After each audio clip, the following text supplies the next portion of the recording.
حضرت عبداللہ بن حذافہ رضی اللہ تعالیٰ عنہ یہ وہ صحابی ہیں کہ جو رسول اللہ کا خط لے کر کسریٰ کے دربار میں پہنچے تھے۔ جب کسریٰ کے دربار میں رسول اللہ کا وہ خط لے کر پہنچے تو کسریٰ نے اپنے ترجمان کو کہا کہ یہ عربی میں خط ہے، اس کو پڑھ کے سناؤ۔ جب اس نے خط پڑھ کے سنایا تو سب سے پہلے لکھا ہوا تھا بسم اللہ الرحمن الرحیم، اور آگے رسول اللہ کا نام لکھا ہوا تھا۔ وہ خط بھیجا بھی میرے آقا علیہ الصلوۃ والسلام نے تھا۔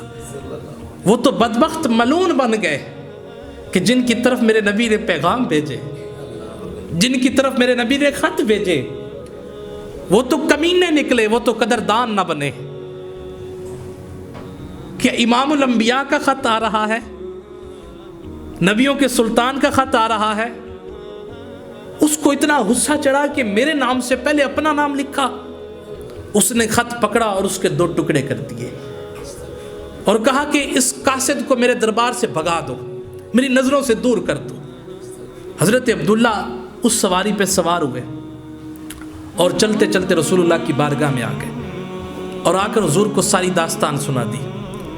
آقا علیہ الصلوۃ والسلام نے ارشاد فرمایا جس طرح اس نے میرے خط کے ٹکڑے کیے ہیں اللہ تعالیٰ اس کے ملک کے ٹکڑے فرما دے گا، یہ حضور نے ارشاد فرمایا۔ اور پھر جب وہ کسریٰ کا تھوڑا سا غصہ ٹھنڈا ہوا، اس نے کہا وہ بندہ کدھر ہے جو خط لے کر آیا تھا؟ ڈھونڈا تو حضرت عبداللہ تو پہلے پہنچ چکے تھے۔ تو پھر یمن کا جو گورنر تھا اس کی طرف خط بھیجا کہ جس نے یہ اعلان نبوت کیا ہے اس کو گرفتار کر کے میرے دربار میں پیش کیا جائے۔ اس کا نام تھا بازان۔ اس نے 2 فوجی تیار کیے اور مکہ میں بھیج دیا ان کو۔ مکہ میں پہنچے تو پتہ چلا کہ وہ تو مدینہ المنورہ میں چلے گئے۔ مدینہ المنورہ میں پہنچے، شام کا وقت تھا، آقا علیہ السلام کی بارگاہ میں حاضر ہوئے۔ عرض کرتے ہیں یا رسول اللہ ہم آپ کو گرفتار کرنے کے لیے آئے ہیں۔ آقا علیہ السلام مسکرائے، تسی بھی مسکرا لو۔ حضور مسکرائے اور فرمایا ٹھیک ہے صبح میرے پاس آنا، ابھی آرام کر لو۔ رات کو وہ آرام کرنے کے لیے لیٹ گئے۔ صبح جب حضور کی بارگاہ میں پھر آئے تو عرض کی یا رسول اللہ ہم آپ کو گرفتار کرنے کے لیے آئے ہیں۔ تو پوچھا کہ آپ کو کس نے بھیجا ہے؟ کہا جی ہمارے بادشاہ کسریٰ نے بھیجا ہے۔ حضور نے فرمایا رات کو تو اس کا قتل ہو گیا ہے، تسی پہنچے نہیں یار، ہجے بھی نہیں پہنچے تسی۔ رات کو تو اس کا قتل ہو گیا، اس کے بیٹے نے اس کو قتل کر دیا۔ وہ کبھی ادھر دیکھتے کبھی ادھر دیکھتے اور ان کے پرخچے اڑ گئے، حیران ہو گئے کہ ہم یہ کیا سن رہے ہیں۔ خیر اپنے ارادے سے پلٹ کر جب اپنے یمن کے گورنر کے پاس پہنچے تو اس کو کہا کہ جو رسول اللہ نے ہمیں پیغام دیا ہے وہ سن لے۔ کہا پہلے تو انہوں نے یہ کہا کہ ہمارا جو بادشاہ ہے اس کا قتل ہو چکا ہے، اور دوسری بات یہ ہے کہ انہوں نے یہ بھی کہا ہے کہ اگر تم نے بھی اسلام قبول نہ کیا تو جلد میرے غلام تیری گردن تک بھی پہنچ جائیں گے، جلدی سے کلمہ پڑھ لے۔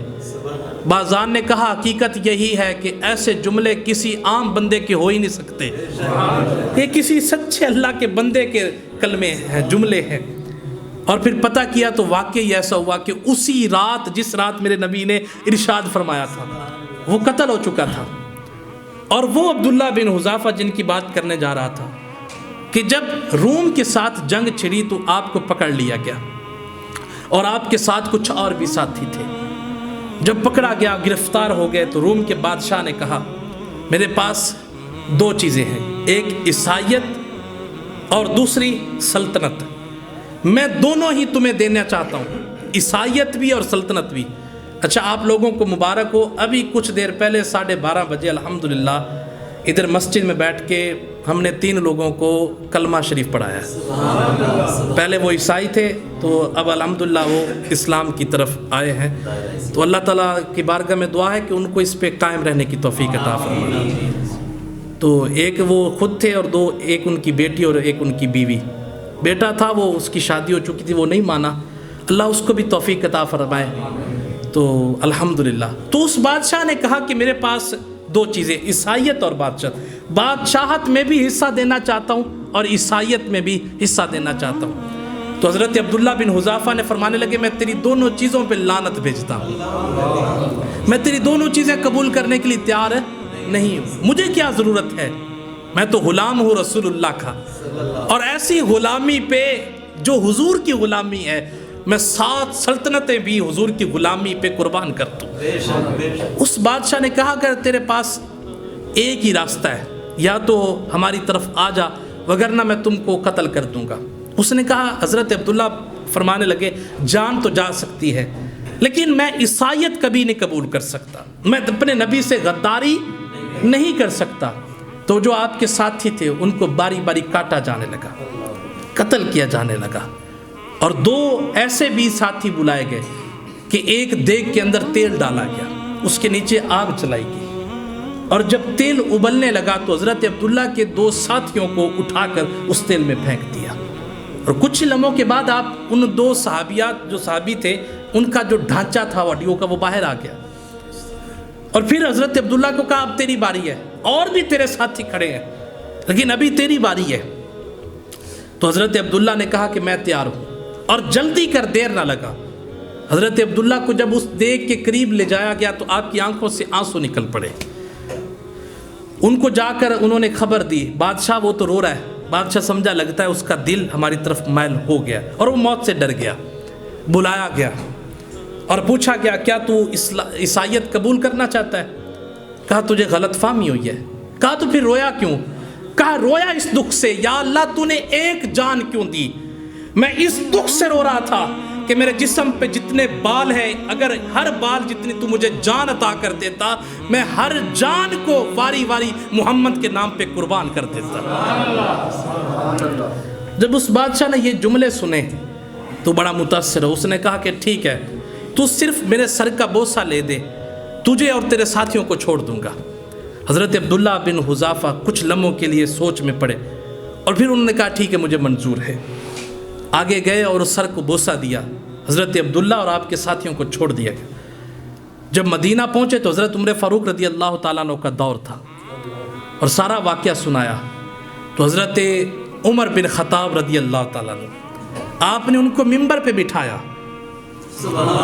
اور ممبر پہ بٹھانے کے بعد کہا لوگو آج عبداللہ نے وہ کام کر کے دکھایا ہے کہ قیامت تک امت مصطفیٰ اس بات کی احسان مند رہے گی۔